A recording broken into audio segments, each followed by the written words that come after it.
Right, I've just completed the 5th shell, 1, 2, 3, 4, 5 of row 3.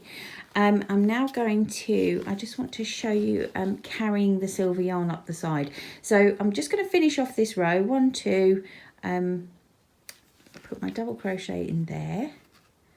And then we've got that half shell to complete again, and the half shell is made by making 3 trebles in this very end stitch here. So I'm going to do that.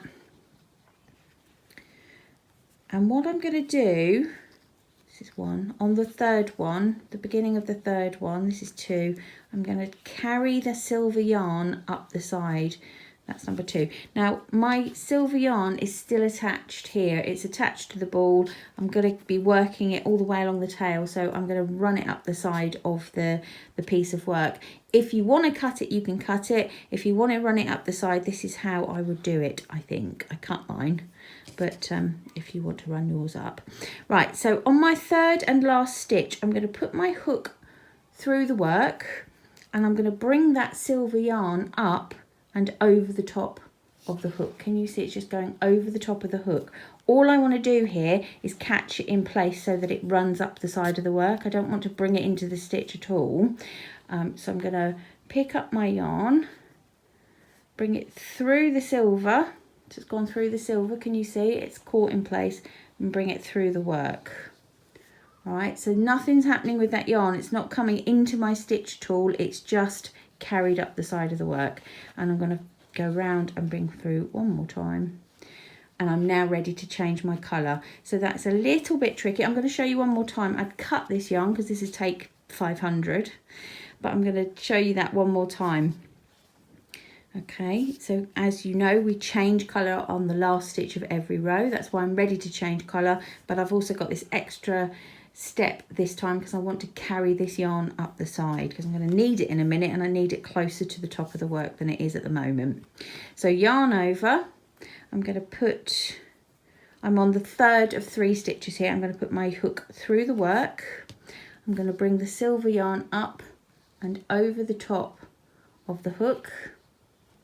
Just hold that in place. I'm going to bring my yarn over, my turquoise yarn over for the last time. Just bring it through that silver yarn. Okay, so it's gone through the silver yarn, and now it can come through the work without catching into that stitch at all. Okay, yarn over for the last time.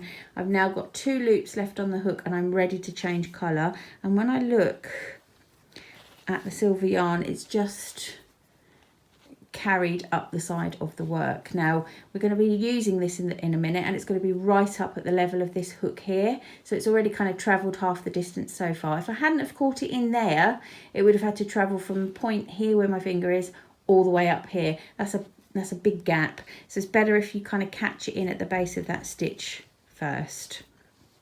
Okay, right, so I'm now ready to change colour again back to green ice.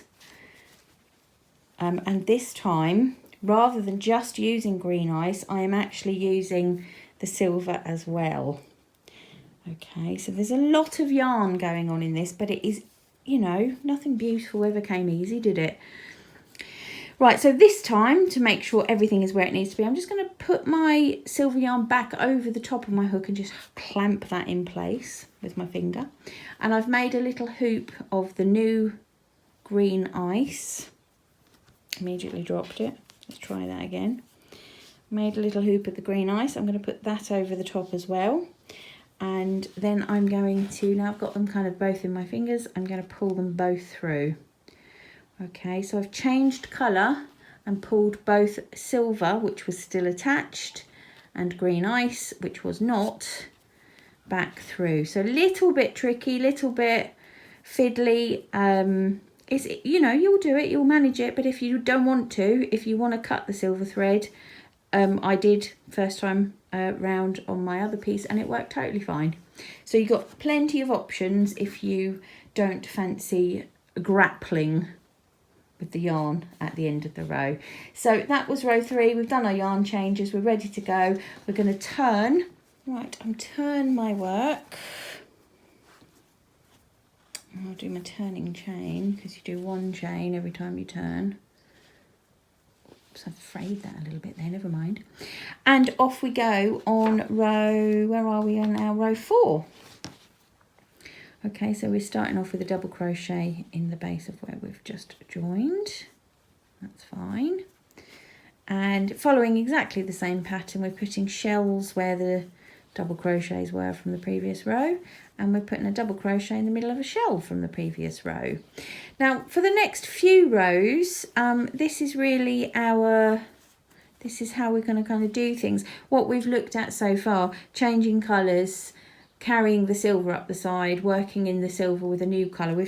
This is the kind of 1, 2, 3, 4, the nuts and bolts of what you need for the next few rows. So I think I'm going to go ahead and finish a few more rows. And I'm going to encourage you again, please, to read the pattern for every single row, to make sure that you're getting the correct amount of shells, and to make sure that your start and end points are correct. And as long as you pay particular attention to those, I think maybe we'll probably have a meet up again after row 11 to start looking at some sort of a bit more kind of significant changes, which is decreasing the size of the tail, and you don't crochet all the way to the end there. So for now I think we're okay. I think you'll be fine now all the way up to and including row 11, and we'll meet up again after that.